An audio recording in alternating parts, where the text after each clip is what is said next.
Bem-vindos à Liberdade, esse bairro de São Paulo que tem 66 mil habitantes, que é maior que muitas cidades do interior do estado de São Paulo e que tem essa característica toda oriental, né? A gente conhece o bairro da Liberdade como bairro oriental de São Paulo. Mas nem sempre foi assim. Eu já contei para vocês várias vezes que a cidade começou em um triângulo inicial que tem as pontas, os vértices ali na Sé, na Igreja do Carmo, que fica ali do ladinho da Praça da Sé, no convento de São Bento, no mosteiro de São Bento e na Igreja de São Francisco. Aqui a Liberdade, a gente está bem perto da Sé, mas ela já era um limite, já estava para fora da cidade, sabe? Aqui ficava a cadeia e a forca da cidade de São Paulo. E aqui na Praça da Liberdade, antes que era conhecida como Largo da Forca, os criminosos eram enforcados, ficavam presos e eram enforcados, eram julgados e enforcados.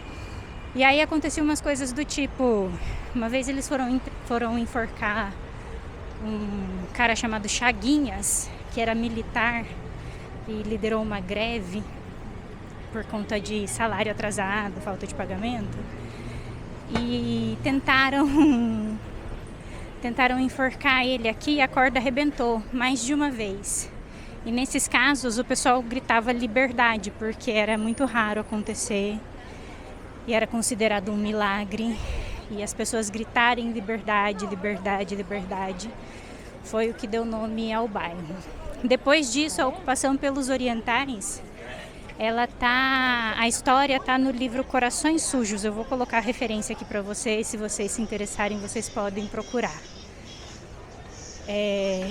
Mas hoje o nosso passeio começa aqui e a gente vai até São Bento, passando pela Sé. Porque eu vi que o calçadão ficou pronto ali na São João, uma parte. Então eu quero ir lá com vocês para mostrar.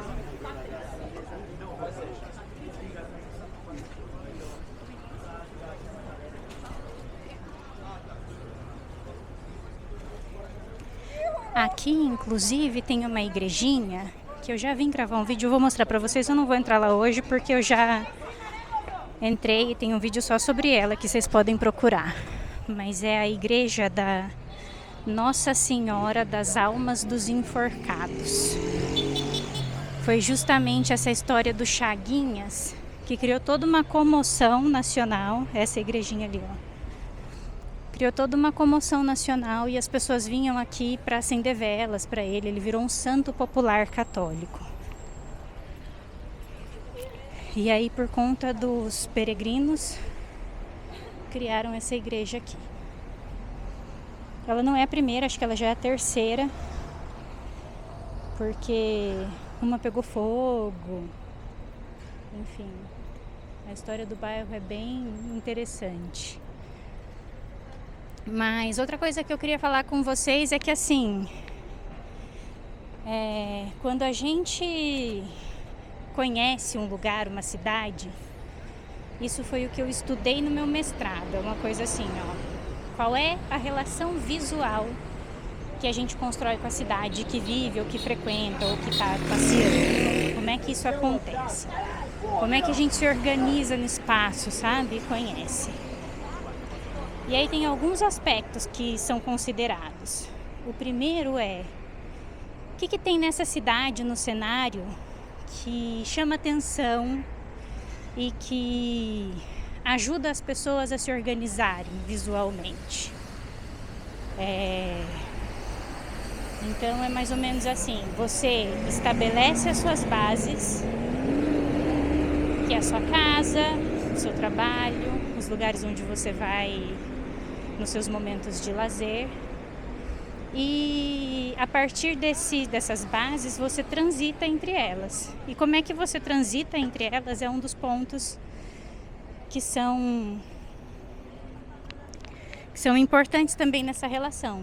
Porque assim, se você está a pé, você está andando numa velocidade que é natural para o seu corpo. Você está sentindo o vento, respirando, sentindo os cheiros que tem nesse ambiente.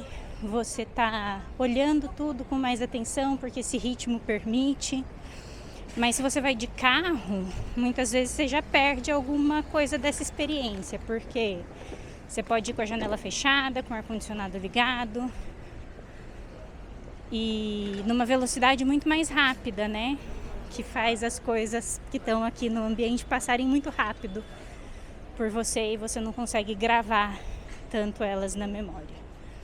E você também pode ir de ônibus, né? Ônibus é outra experiência, porque às vezes você não consegue nem enxergar a paisagem fora da janela, você nem escolhe o caminho que você vai fazer, você chega no ponto e pega o ônibus que passa primeiro. Então, essas coisas vão definindo a forma como a gente constrói nossa relação visual com a cidade. E aqui em São Paulo tem uma outra coisa que é o metrô. Quando você anda de metrô, você perde totalmente a noção do que tem ali nos lugares que você está passando. Você entra num buraco e sai lá na outra ponta. E eu andei muito de metrô quando eu vim morar em São Paulo, então, para mim, eu conhecia a cidade pelos pontos desconectados.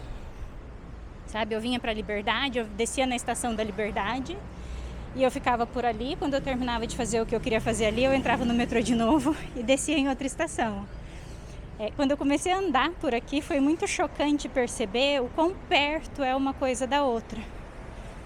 Então a gente saiu ali da Liberdade, a estação de metrô estava ali na Liberdade. Eu não andei nem 7 minutos ainda e a gente já está vendo a Sé ali na frente. Então é bizarro porque é tudo muito, muito pertinho. E eu não fazia a menor ideia, porque eu andava só de metrô por aqui. Então vamos lá. A gente saiu aqui da Praça da Liberdade, essa aqui é a Avenida da Liberdade. E ela já chega aqui, ó, na Catedral da Sé, nas costas da Catedral da Sé.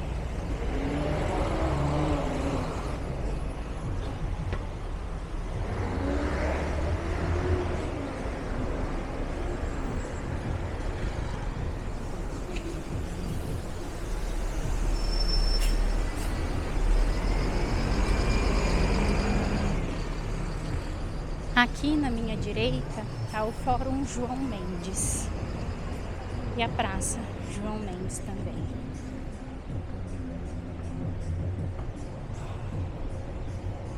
Olha lá a Catedral da Sé.